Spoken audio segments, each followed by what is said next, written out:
আমি মমতাজের ছেলে বাবলু। আজকে শহরের বাইরে আমাদের কিছু জমি রয়েছে, আর সেই জমিতে অনেক ঘের রয়েছে, মানে ছোট ছোট পুকুর রয়েছে। আজকে আমরা সেই ঘেরে যাব। ওখানে আমাদের ঘের লিজ দেওয়া হয়েছে। ওই ঘেরে যেয়ে আমরা ওখানে আমাদের একটা ঘেরে প্রচুর পরিমাণ আম বাগান আছে, আম লাগানো রয়েছে। আজকে আমরা ঘেরে যাব আর যাইয়ে দেখব যে আসলে ওই ঘেরে কী কী মাছ চাষ করা হচ্ছে, আর ওই ঘেরে এখন কি আম লাগানো হয়েছে। কারণ আমরা তো লিজ দিয়েছি, আসলে এখন কোন আমটা ধরেছে আজকে আপনাদেরকে দেখাবো যে আমাদের গাছে কি কি আম ধরেছে। আজকে আম খাবো এবং আপনাদেরকে দেখাবো আমাদের কত জমি আছে এবং আমার আম্মা মমতাজ বেগমের কত জমির পরে ঘের রয়েছে। আজকে সবই আপনাদেরকে দেখাবো। তাহলে চলুন দেরি না করে আমরা আমাদের ঘের দেখতে রওনা দিই। আপনারা দেখতে পাচ্ছেন বিলির মাঝখান দিয়ে একটা রাস্তা চলে গেছে, মাটির রাস্তা। আর আমাদের ঘেরে যেতে গেলে এই মাটির রাস্তার একদম মাথায় আমাদের ঘেরটা। আর এই বিলটা অনেক বড় বিল, দেখতে পাচ্ছেন। এখানে প্রচুর পরিমাণ গরুর জন্য অটোমেটিক ঘাস হয়েছে, এখানে লাগানো নাই। এই ঘাসগুলো ঘাস এমনি প্রাকৃতিকভাবে জন্মাইছে। আর আমরা অনেক দূরে যাব এই বিল পাড়ি দিয়ে। আমাদের ঘের একটু বিলের মাঝখানে অল্প টাকা দিয়ে আমাদের জমি রাখা হয়েছিল, কারণ ওখানে আমরা ঘের কেটে লিজ দেওয়া হয়েছে। তা আমরা আমাদের ঘেরে যাব, আপনারা আমাদের সঙ্গে থাকুন। আর আমরা দেখবো আমাদের ঘেরে আসলে কি মাছ চাষ করা হচ্ছে, আর কি কি আসলে আম গাছে কি কি আম ধরেছে আজকে সবই আপনাদেরকে আমরা দেখাবো।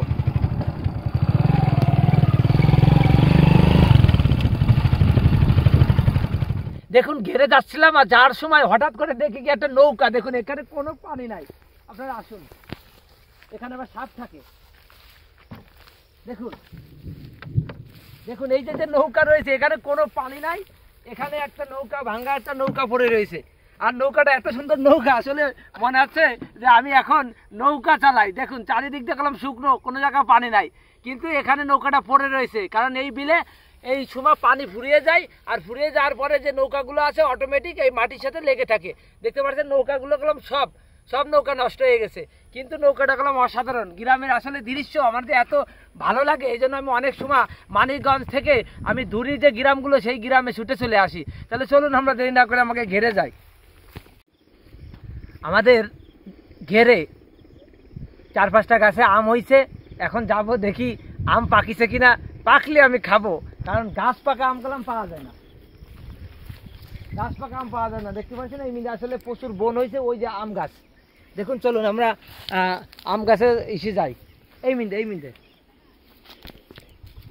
আসুন। হাই হাই হাই এখানে আসলে প্রচুর পরিমাণ ভয় করছে, সাপপোকের জায়গা এখানে, আসলে প্রচুর পরিমাণ সাপপোকের জায়গা এখানে।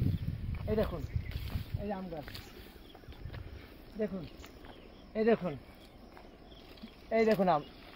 ও এই দেখুন আম, এটা কাঁচা আম। দেখি আসেন তো পাকিছে নাই।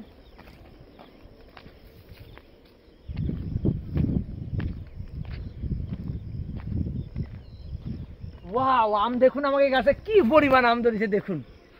দেখুন কি পরিমাণ থলে আম ধরেছে। দেখুন একদম পুরো ডালে আম। এই সব আমরুপালি আম, আমাদের গাছে সব আমরুপালি আম। আপনারা দেখুন এমনি যত আছে সব দেখুন আপনারা। ওয়াও, এত আম হয়েছে আসলে বলার কারণে না। আসলে আরো গাছ আছে। এই দেখুন মাথার পাতে শুধু আম আর আম। ওয়াও, সেই আপনারা দেখুন এইটা হলো কি বড় আম হয়েছে, আম সাইজের রূপালি। দেখুন কি পরিমাণ আম থলে হয়েছে। ওয়াও, দেখুন ওরে বাবা, এক থলে আপনারা দেখুন।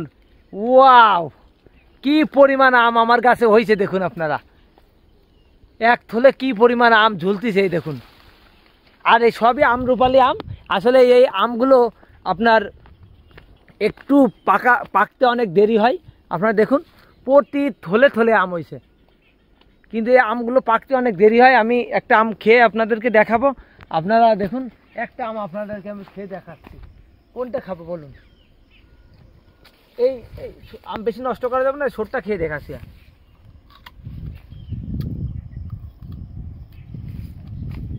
ওয়াও, ও মাই গড, এ বিশাল টক।